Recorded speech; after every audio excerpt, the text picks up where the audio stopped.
अस्सलाम वालेकुम एवरीवन। सो आज हम जिस टॉपिक पे डिस्कस करने वाले हैं वो ये है कि कुछ लोग इस सवाल को लेके बहुत ज़्यादा कंफ्यूज होते हैं, डाउट में रहते हैं कि क्या हम अपनी दुआ में उसको मांग सकते हैं जिसको हम पसंद करते हैं। सो सबसे पहले तो let me tell you one thing कि आप अपनी दुआ में हर एक चीज़ मांग सकते हैं, चाहे वो छोटी से छोटी हो या बड़ी से बड़ी हो।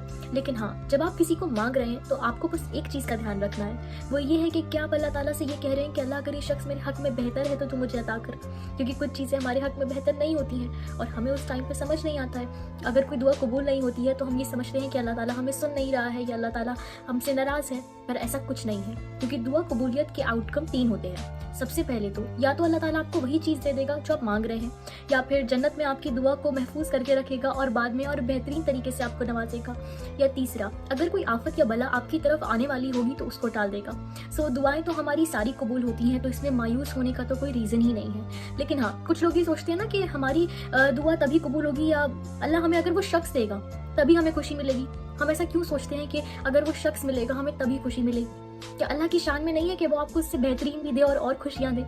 सो हमेशा हमें अल्लाह के फैसलों पर यकीन रखना है कि अल्लाह अगर कोई चीज़ हमें नहीं भी देता है तो उसमें उसकी मसलियत होती है, बेहतरी होती है, वो हमारी हिफाजत करता है। सपोज करें कि एक बच्चा बहुत ज़्यादा रो रहा है, किसी चीज़ को मांग रहा है अपनी माँ से, लेकिन उसकी माँ नहीं दे रही है, क्योंकि उसकी माँ जानती है कि अगर मैंने अपने बच्चे को ये चीज़ दी तो उसका और ज़्यादा नुकसान होगा, तो वो थोड़ी देर उसका रोना भी देख लेगी, क्योंकि वो जानती है कि बड़े नुकसान से वो उसे बचाना चाहती है। और वो ऐसा क्यों कर रही है? क्योंकि वो उससे प्यार करती है, तो वो उसकी हिफाजत कर रही है। हम ये थोड़ी कहेंगे कि उसकी माँ उससे प्यार नहीं करती है, जालिम है। सो इसीलिए अल्लाह ताला तो हमसे 70 माओं से ज़्यादा मोहब्बत करता है, वो भी हमारी हिफाजत करता है। हमें बस अल्लाह के फैसलों पर यकीन करने की ज़रूरत है। और अगर फिर भी आपको सब्र ना आए या बहुत तकलीफ हो तो आप इस दुआ को पढ़ सकते हैं, एंड ट्रस्ट मी ये एक मैजिकल दुआ है।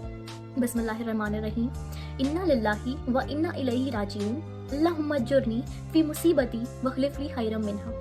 इसका मतलब है कि हम अल्लाह के ही हैं और हमें अल्लाह की तरफ ही वापस जाना है, और जो शख्स इस दुआ को पढ़ेगा तो अल्लाह ताला उसको अजर और सवाब भी देंगे और बेहतरीन नेमो बदल मीन्स बेटर एक्सचेंज भी अता करेंगे। सो आप इस दुआ को ज़्यादा से ज़्यादा पढ़ें, इंशाल्लाह आपको बेहतरीन नेमो बदल ज़रूर मिलेगा। और अल्लाह ताला से ये भी मांगें कि अल्लाह आपको अपने फ़ैसलों पर राज़ी रखे और हम सबसे राज़ी भी हो जाए, और बस अल्लाह ताला के फ़ैसलों पर यकीन रखें और सब्र करें।